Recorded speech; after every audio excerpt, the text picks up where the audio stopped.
Então, salve, salve, turma do sétimo ano, tudo beleza com vocês, gente? Tá iniciando aqui, né, mais uma videoaula da gente, mais um encontro da gente de geografia, ok? Lembrando que hoje o nosso encontro é de geografia e a gente continua a falar, galera, ainda um pouco sobre as principais regiões do nosso país, beleza? A gente está fazendo aí, né, a regionalização dos principais recortes geográficos desse país, né, ou seja, as principais regiões estabelecidas pelo IBGE, ok?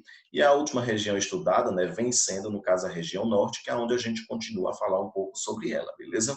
Mas antes de tudo, né, vamos pegar aqui o último exercício trabalhado, ok? Que ficou sendo no caderno, beleza? O professor passou esse exercício no caderno. 4 perguntas básicas, né, a respeito da região norte, né, a respeito, enfim, de todas essas regiões aí. Beleza? Então, a primeira pergunta, né, falava um pouco sobre o quê?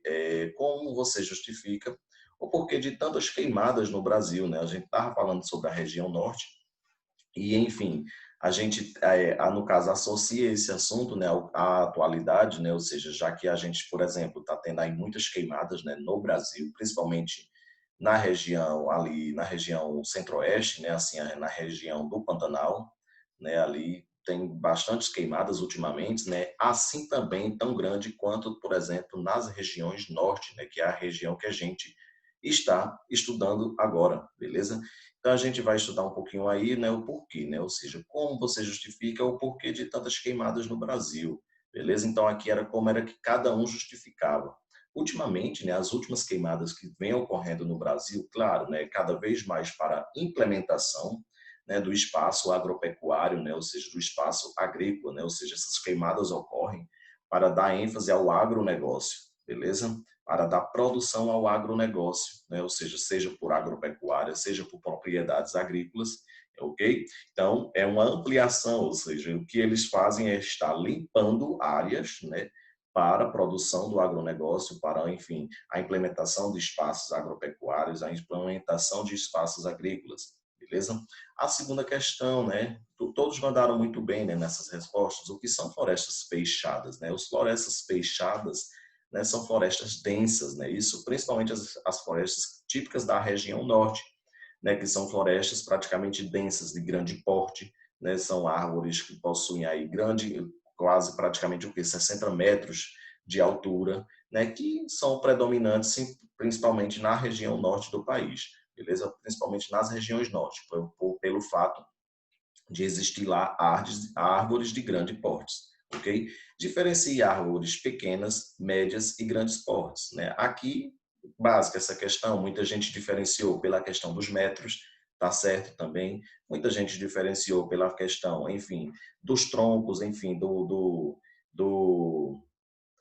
da característica principal mesmo da árvore, beleza? Então, árvores de pequeno porte, por exemplo, são árvores pequenas, né? Ou seja, são vegetações herbáceas ou vegetações rasteiras, assim como também as de médio porte, né? Vai ser árvores que não são a árvore de grande porte, mas tem uma altura um pouco elevada, já possui galhos, né? Isso possui um certo tronco, possui algumas ramificações de galhos e tudo mais, né? Que é uma a gente chama como a vegetação pequena, a gente chama de herbácea, a média de arbustiva, né? E as de grandes portes que a gente chama de arbórea, ok? Aí as de grande porte, né, são aquelas árvores que possuem o tronco, né, já que tem uma grande elevação de altitude, né, ou seja, ali em torno dos 50, 60 metros. É típico das florestas fechadas, como fala a questão 2, né? Então são vegetações que a gente costuma chamar também de vegetação densa, ok?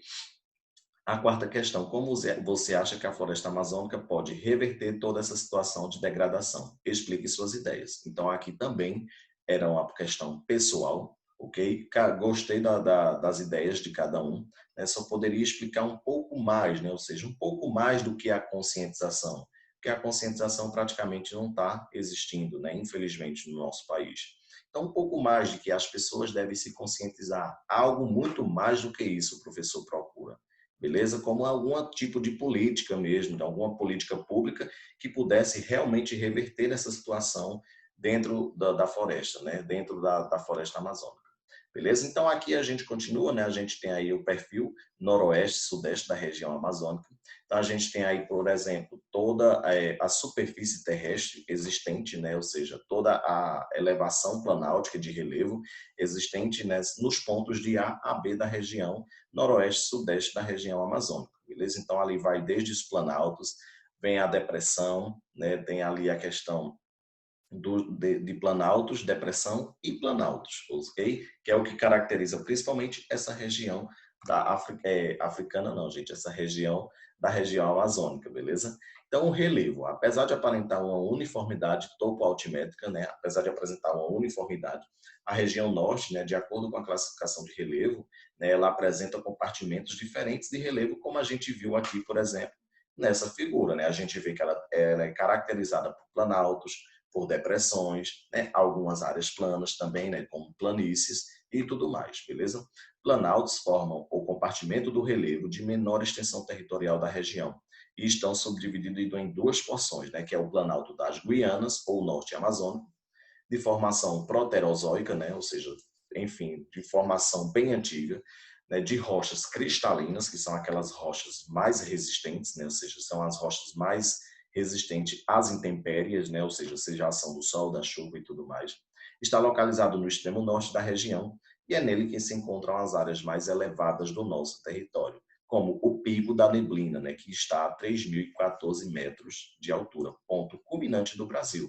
Planalto das Guianas, ó, como tem, né? Por exemplo, aqui nessa imagem, que é no ponto A, né, que é no norte amazônico. Então aí tem o maior, né, o maior ponto, né, que está no nosso país, que é o Pico da Neblina, né, 3.014 metros, beleza? Planalto brasileiro, né, ou seja, o Planalto brasileiro no geral, ok? É formado na era arqueozoica, rico em minerais metálicos, né? Nesta região estão localizadas a Serra dos Carajás e Pelada, né, que são a Serra Pelada, que são as maiores reservas de minas, né, na verdade já foram, né, antes desse país ser saqueado, antes desse país ser, enfim, explorado e roubado e tudo mais. Pode ser dividido em Planalto da Amazônia Oriental e pelos planaltos residuais sul-amazônicos. A gente tem, como eu falei, né, desde Planalto, depressões, a gente tem as planícies, né, que é formada na era Cenozoica, período quaternário, ocupa as estreitas faixas de terras que margeiam o rio Amazonas e seus principais afluentes, né, que é os caminhos que o rio toma, ok? A planície litorânea, também conhecida como planície costeira, devido estar ao litoral, enfim, devido estar ali próximo ao mar, formada no período quaternário, localiza-se especificamente no litoral do estado do Pará. E as depressões, né, gente, que são aquelas áreas mais abaixo, com áreas circunvizinhas maiores, né? A depressão fica mesmo no meio e as áreas circunvizinhas maiores, como o Planalto Sul e o Planalto Norte, na região que a gente está trabalhando, ok? Modelado de relevo predominante na região norte, suas altitudes situam-se entre 100 e 500 metros. Estão localizadas entre as planícies e as áreas de planalto. Foram formadas a partir de longos processos de aplanamentos que atuaram sobre as áreas de planalto. Por isso, apresentam inclinações suaves, além de ser mais aplanadas, né, do que estes. Exemplo, que é a Depressão Amazônica Ocidental, a Depressão Norte Amazônica, a Depressão Sul Amazônica e a Depressão Araguaia-Tocantins. Ok, gente? Então aqui a gente tem aí um mapa, né, físico que mostra toda essa região da Amazônia, né, nas características principais de relevo.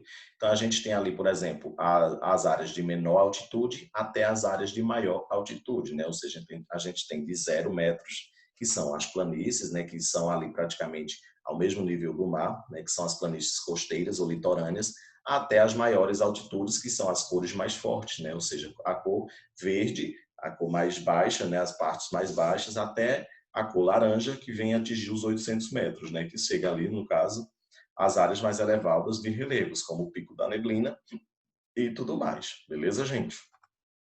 Então, a gente encerra essa videoaula de hoje aqui, beleza? Peguem aí essas três exercícios, né? Essas três perguntas, perdão, gente, onde tem aí três perguntas básicas a respeito, né, da região norte no quesito de relevo, ok?